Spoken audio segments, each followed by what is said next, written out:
ఇంకొక మలుపు తిరుగుతుంది. నిన్న బొమ్మసాని సుబ్బారావు, దేవిననుమ చేతులు కలిపి పార్టీ గెలుపు కోసం పనిచేస్తామని ప్రకటించిన తర్వాత ఇప్పుడు ఈరోజు శంఖారావం నారా లోకేష్ శంఖారావం సభకి బొమ్మసాని సుబ్బారావు అటెండ్ కావట్లేదు. ప్రస్తుతం మైలవరం నియోజకవర్గంలో ఏం జరుగుతుంది తెలుస్తున్నాం. ప్రస్తుతం మనతో పాటు టీడీపీ సీనియర్ నేత బొమ్మసాని సుబ్బారావు ఉన్నారు. సార్, ఏం జరుగుతుంది? నిన్న మీరు దేవిననుమతో మీరు కొన్ని రోజులుగా విభేదించినటువంటి దేవిననుమతో చేతులు కలిపారు, పార్టీ కోసం పనిచేస్తామని చెప్తున్నారు. ఈరోజు ఏం మారింది, ఏం జరిగింది?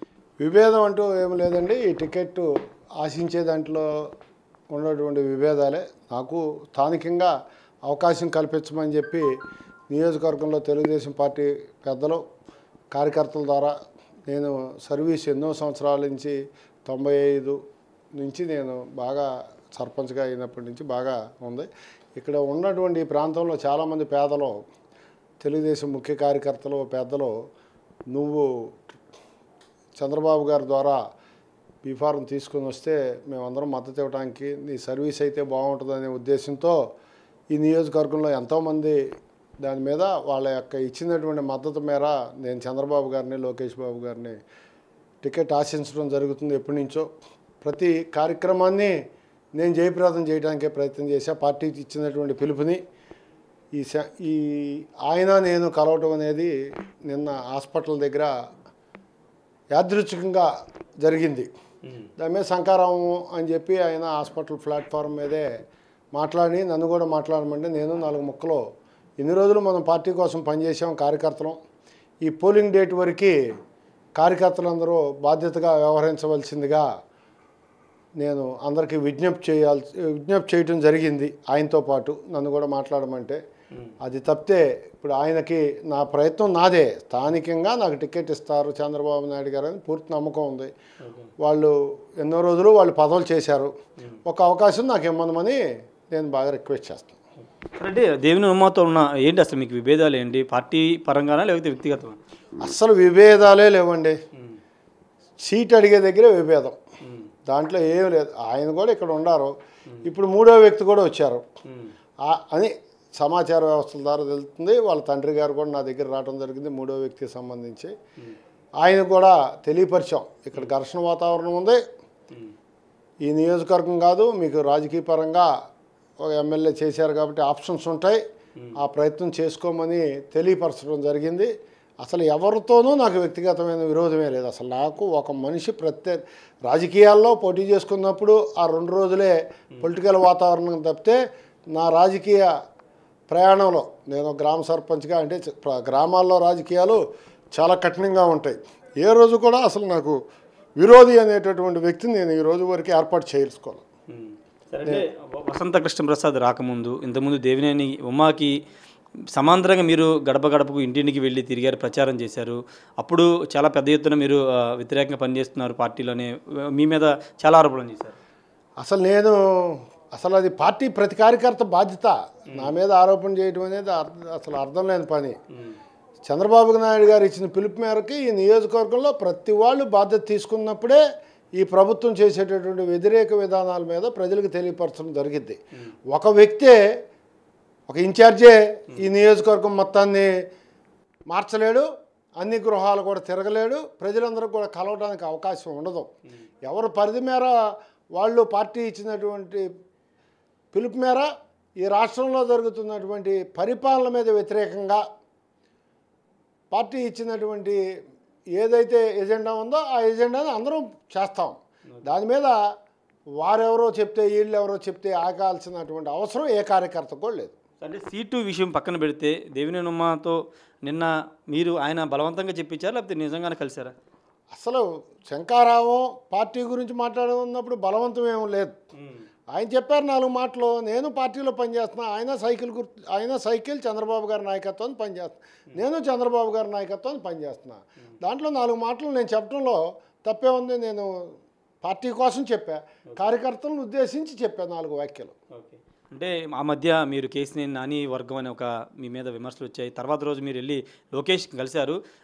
అది ఎందుకు వచ్చిందంటారు? అసలు కేసీఆర్ నాని వర్గం బొమ్మసాని సుబ్బారావు ఒకడేంటి, ఆయన పార్లమెంట్ మెంబర్గా రెండవ పర్యాయం కూడా గెలిచారు. ఇక్కడ కొండపల్లి ఎలక్షన్ మొత్తం కూడా కేసీఆర్ నానిను ఈ ఇన్ఛార్జి నేను మాలాంటి వాళ్ళు ఒక 100 మందిని కలిసి పార్టీ కోసం పనిచేసాం. ఎన్నో సందర్భాల్లో ఈ ప్రాంతాల్లో ఉన్న సమస్యలు అతను ఎంపీగా తీసుకెళ్ళాం. ఆయనకి నియోజకవర్గంలో నాలాంటి వాళ్ళు కొన్ని వేల మంది ఉంటారు నాని గారికి. వాళ్ళలో నేను ఒకడిని. ఆయన పార్టీ మారి వెళ్ళిన తర్వాత ఆయన దారి అయింది, మా దారి మాది. దాంట్లో వర్గాలు ఇన్ని. కాకపోతే ఆయన నేను ఒక సీనియర్ పొలిటీషియన్గా ఈ ప్రాంతంలో నా యొక్క సలహాలు, నా ఆలోచనలు కూడా ఏంటో జరిగేది. నా దగ్గరికి నేను నాని గారు ఎంపీ గారి దగ్గరికి సుబ్బారావు చెప్తే పని జరిగింది కదా అని నలుగురు వచ్చేవాళ్ళు తీసుకెళ్ళి సార్ ఇల్లు పలానా కొద్దిగా సమస్య ఉందంట అని చెప్పేవాళ్ళం. అదే కాంటాక్ట్ ఆయనకి మాకు. అంటే మీకు సీటు రాకోకుండా వసంత కృష్ణ ప్రసాద్ పక్కన పెడదాం, దేవినేని ఉమా ఏమైనా అడ్డుకుంటున్నారా? మీరు ఎన్నో సంవత్సరాలు ప్రయత్నిస్తున్నారు ఈ నేపథ్యంలో. అసలు చంద్రబాబు నాయుడు గారికి ఒకళ్ళు చెప్తే అడ్డుకునే పరిస్థితి అయితే ఈరోజు పార్టీలో లేదు. ఆయన చాలా సమాచార వ్యవస్థల ద్వారా ఆయన చాలా బాధ్యతగా ఆయనకి అసలు ఆయన గురించి మనం చెప్పాలంటే ఆయన రాజకీయాల్లో అన్నీ చూసిన ఆయన. పోయినసారి ఎన్నికల్లో పార్టీ ఎందుకు ఫెయిల్ అయింది అవన్నీ కూడా ఆయన తెలుసు. అసలు 100% నాలాంటి వ్యక్తులందరికీ కూడా ఎంకరేజ్ చేస్తాడు ఆయన. అంటే ఇప్పుడు దేవినేని ఉమా కాదని బొమ్మసాని సుబ్బారావుకి సీటు ఎందుకు ఇవ్వాలని అంటే ఏం చెప్తారు? అసలు ఇక్కడ ఉన్న ప్రజలందరూ నాకే మద్దతు ఇస్తున్నారు. వాళ్ళు స్థానికేతరులు, నేను స్థానికుడిని. నాకు ఇక్కడ ప్రతి బజారు, ప్రతి గుమ్మం, ప్రతి ఇంటి మంచి పేరుతో సహా తెలుసు. వాళ్ళు వచ్చి పార్టీ గుర్తు మీదే వాళ్ళకి బలం. పార్టీ గుర్తుతో పాటు నా ఇండివిజువల్గా నాకు ఎంతో సపోర్ట్ ఉంది. ఇక్కడ మేము ఎన్నో సంవత్సరాల నుంచి ఈ ప్రాంతంలో ప్రజాసేవ చేస్తున్నాం. మా మీద ఒక గుడ్ విల్ ఉంది. మా గుడ్ విల్లే రేపు పార్టీకి కూడా బలం అయింది. దేవినేని ఉమా కంచిచర్ల వాస్తవుడు, అందుకే నాన్ లోకల్ అంటున్నారు. అంటే వాళ్ళు నందిగామలో రిజర్వేషన్ కాబట్టి ఇక్కడికి వచ్చారండి. మరి మా నియోజకవర్గంలో ఉండాలి, మాకు అవకాశాలు ఎప్పుడు వస్తాయి? ఎంతసేపటికి వీళ్ళే పోటీ చేస్తే? అది మా ప్రశ్న. ఇప్పుడు వసంత కూడా రేసులో ఉన్నా అంటున్నారు, ఆయన మన పార్టీలో చేరారు. ఇప్పుడు ఆయన కూడా నాన్ లోకల్ అంటారా? 100%. మరి ఆయన స్థానికేతరుడే. మరి ఆయన శాసనసభ్యుడిగా ఇక్కడ ప్రజలు ఎన్నుకున్నారు. అసలు తెలుగుదేశం పార్టీ అయితే 5 పర్యాయాల నుంచి స్థానికేతరుడికే ఇచ్చింది. ఈ పోయినసారి వైసీపీ పార్టీ కూడా స్థానికేతరుడికే ఇవ్వటం జరిగింది. స్థానికుల్లో మాత్రం చాలా గట్టిగా ఉంది మన ప్రాంతం వాళ్ళు ఎమ్మెల్యే అవ్వాలని. ఎప్పుడూ లేని ఘర్షణ వాతావరణం గత 5 సంవత్సరాలు ఈ నియోజకవర్గంలో నెలకొంది. అది ఈ నియోజకవర్గంలో ఉన్నటువంటి ఏ రాజకీయ పార్టీ కార్యకర్త కానీ పెద్ద కూడా ఇష్టపడతల. డెవలప్మెంట్ కోరుకుంటారు కానీ ఘర్షణ వాతావరణాన్ని ఎక్కడ కోరుకోరు. మొన్నటి వరకు మీకు దేవినేని ఉమాతోనే టికెట్ విషయంలో పోటీ ఉంది. ఇప్పుడు వసంత కృష్ణ ప్రసాద్ కూడా వచ్చారు. ఇప్పుడు ఇద్దరితో పోటీ పడాల్సి వస్తుంది. అసలు నేను ఎవరో పోటీ కాదండి. ఇక్కడ ఉన్నటువంటి కార్యకర్తలు ఎవరికైతే మద్దతు ఇస్తారో వాళ్ళని పరిగణలో తీసుకుంటాడని చంద్రబాబు గారు అనుకుంటున్నారు. ఆయన సర్వేల ప్రకారం టికెట్ ఇస్తానంటున్నారు. ఇక్కడ ఆయన మనకి తెలియకుండానే చాలా సమాచార వ్యవస్థల ద్వారా ఈ సమాచారాన్ని సేకరిస్తారు. దాంట్లో ఏ రకమైన అనుమానం లేదు. నాకే టికెట్ ఇస్తారు. ఒకవేళ మీకు కాదని వసంతకి కానీ దేవినేని కానీ టికెట్ ఇస్తే పార్టీలో కొనసాగుతారా? అలా గెలుపు కోసం కృషి చేస్తారా? 100% చంద్రబాబు గారు ఏం చెప్తే పార్టీ ఏం చెప్తే అది చేస్తాం. సీట్ ఎవరికి ఇచ్చినా కానీ అసలు దాంట్లో డౌట్ లేదండి. నాకు ఇచ్చినప్పుడు వాళ్ళు చేయాలి కదా, వాళ్ళకి ఇచ్చినప్పుడు నేను చేయాలి. అది అందుట్లో అసలు అది పార్టీ ఏం చెప్తే అది చేయాలి. మీరు టికెట్ విషయంలో ఎంత కాన్ఫిడెంట్గా ఉంటారు మీకే వస్తుందని? నేను ఇక్కడ ఉన్నటువంటి ప్రజల మద్దతు, నాకున్న మద్దతు వాళ్ళిద్దరికి లేదు. అది నా కాన్ఫిడెన్స్. ఐవీఆర్ఎస్ పేరుతో మీ ముగ్గురు పేర్లు ఇప్పుడు ప్రజల్లో సర్వే చేస్తున్నారు తెలుగుదేశం పార్టీ అని ఇప్పుడే నాకు మా కార్యకర్తలు నిన్న మధ్యాహ్నం చెప్పారు, ఇప్పుడు చెప్పారు. అంత సమాచార వ్యవస్థ నా దగ్గర లేదు. అది వస్తుంది. నాకు వస్తే నా ఓటుని నా పేరుతో నేను నొక్కుంటాను. నాకు రాలా. ఇంకా ఫైనల్గా ఏం చెప్తారు? మైలవరం ప్రజలకు ఏం చెప్తారు? పోటీలో మీరు కూడా ఉన్నారని చెప్తున్నారు, ఆఖరి వరకు మీరు పోటీలో ఉన్నారని చెప్తున్నారు, ఏం చెప్తారు? అసలు తెలుగుదేశం పార్టీ టికెట్ చంద్రబాబు నాయుడు గారు 100% నాకు ఇస్తారు. ఇక్కడ నేను మంచి మెజార్టీతో గెలుస్తా. పేద ప్రజల యొక్క మద్దతుతో వైసీపీ కార్యకర్తలు కూడా, వైసీపీకి ఓటేసినటువంటి వారు కూడా చాలామంది నాకు ఓటేయడానికి రెడీగా ఉన్నారు. వాళ్ళందరూ నాకు ఈ ప్రాంతంలో పరిచితులు. వాళ్ళందరూ కూడా నాకు సీటు రావాలని ఆశిస్తున్నారు. కాబట్టి అసలు అందుట్లో అనుమానం లేదు. నాకే సీట్ ఇస్తారు. నేను ఈ 5 సంవత్సరాలు తెలుగుదేశం శాసనసభ్యుడిగా నాకు అవకాశం రాగానే గెలిచి ఈ ప్రాంత ప్రజలకి మెరుగైనటువంటి సేవ చేస్తా. మెరుగైనటువంటి ఫలితాలు తీసుకొచ్చి ఈ ప్రాంతంలో విద్యార్థులకి వీళ్ళందరూ కూడా ఉద్యోగ అవకాశాలు కల్పించడానికి కావాల్సినటువంటి సౌకర్యాలు ఏర్పాటు చేయడానికి ఒక పాలిటెక్నిక్ కాలేజీ ఇట్లాంటివి కూడా ఈ ప్రాంతంలో లేదని మా వాళ్ళందరికీ ఉంది. ఇంకా సురక్షితమైన మంచినీరు, ఇంటింటికి పంపు కూడా చాలా గ్రామాల్లో లేవు. ఇవన్నిటిని కూడా నేను గ్రామ సర్పంచ్గా చేశాను కాబట్టి నాకు చాలా పెద్ద ఆలోచనలు ఉంటాయి. నేను ముఖ్యమంత్రి గారి ద్వారా చంద్రబాబు నాయుడు గారు ముఖ్యమంత్రి అవడం తథ్యం.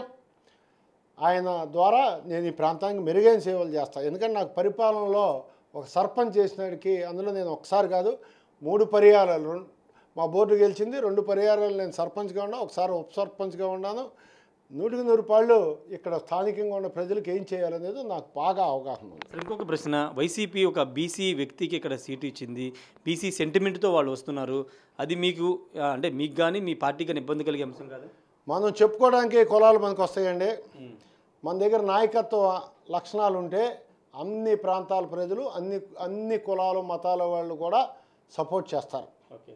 8,000 1,500 ఓట్లు ఉన్నటువంటి క్యాస్ట్ వాళ్ళు పోటీ చేసిన రోజు కూడా వాళ్ళు ఎంపీలు అయ్యారు, ఎమ్మెల్యేలు అయ్యారు.